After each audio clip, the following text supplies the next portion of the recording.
Staying on the path that I've chosen, straight up, come my way, and I'll see you at the top.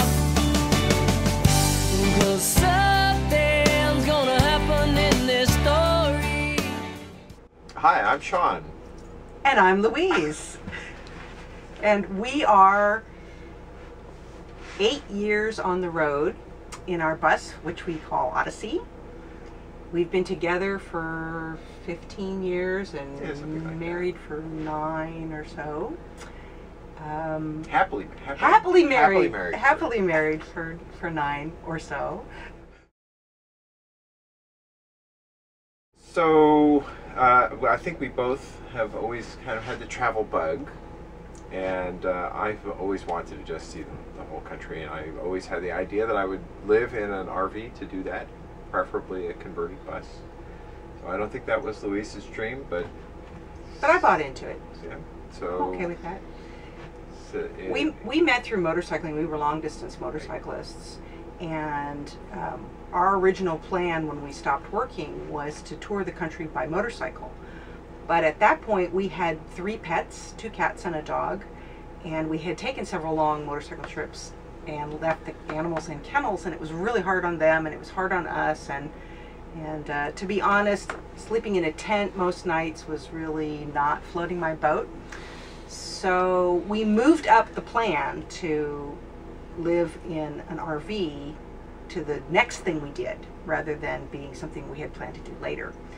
And that's when we started looking for a bus, because he had the bus dream, not just the RV dream, looking for a bus where we could bring our motorcycles with us, which led us to this weird double-decker German neoplan, because it had giant storage bays underneath to put the motorcycles in.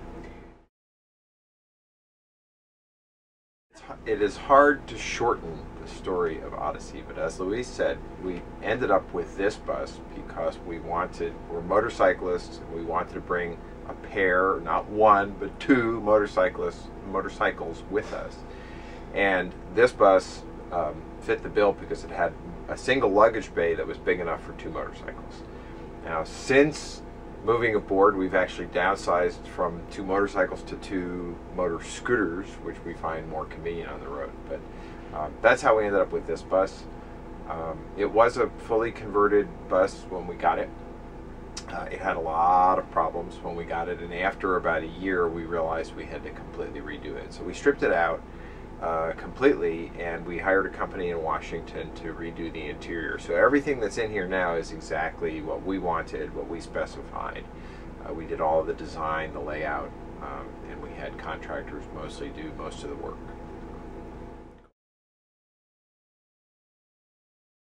Well, we're both retired at this point. We retired early, and we were fortunate to have enough funds to do that, but it requires careful management of those funds. So we carefully manage our investment. We do not live beyond our means, so we don't spend more than what we make from our investments.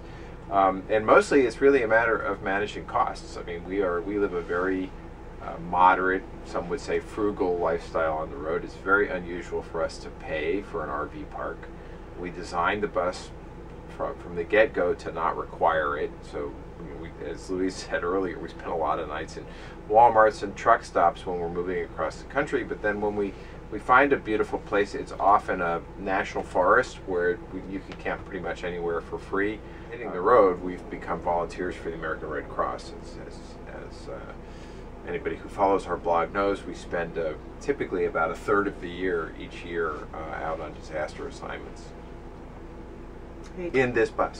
Yeah, we went deliberately looking for volunteer opportunities. We had both been volunteers locally when we lived in San Jose, California.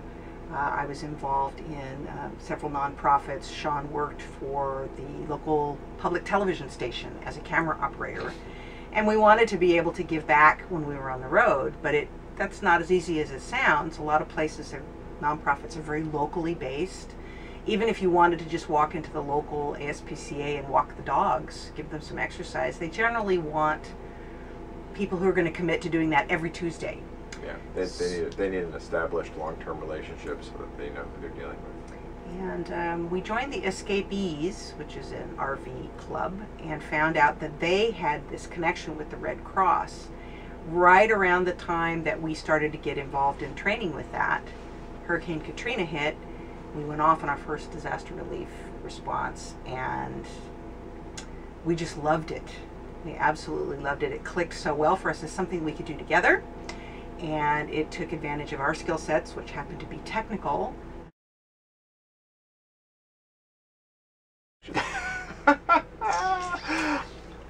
I think some of our friends still don't think, they're wondering when this is, when this foolishness is going to end. When this phase is going to pass. And now we have an answer for them. It's going to pass as soon as we find the boat that we're going to move aboard and do the same thing on the water. And they don't like that answer either. And it's always the same thing. How can you live with him or her in such a small space? Doesn't that make you crazy? Don't you need to get away from your spouse? And I think that's really very much about them and not about us. That is true. Actually, a lot of the people that we encounter in our volunteer work they don't go out as a couple. They don't go out together. In fact, at some level, it's the way they get time apart, right? You often find people who are retired, and they just, one of them needed to get out of the house. So it's, as you know, it takes a certain personality to be able to live together in such a small space 24/7. We are interested in seeing the rest of the world that's not accessible by RV. So that has led us to looking at the type of boat that can cross oceans. That is not a sailboat, so power boats that cross oceans. We're looking to trade our bus, essentially, for a boat. And then we'll continue to live the same lifestyle, but on the water. And we've been researching this for 5 or 6 years, and we are actively looking for boats right now. I like the way you said trade. That's an interesting. We'll that's an trade. Interesting fantasy. We'll trade for boat. I meant sell the bus. Right. We're firm believers in, if you own it, you should be using it. Right. So we don't really want to store the bus. We'd like to sell it because we'll be doing something else. Is if this is calling you, do it sooner rather than later. Mm-hmm. It doesn't get any easier over the years, and things change. You never know. Your family situation changes, your financial situation changes. Do it now, even if it's only for a couple of years. If you want to hit the road, hit the road. There are ways to do it. There are plenty of resources. Lots of people have blazed the path. You can follow and be as free as we are.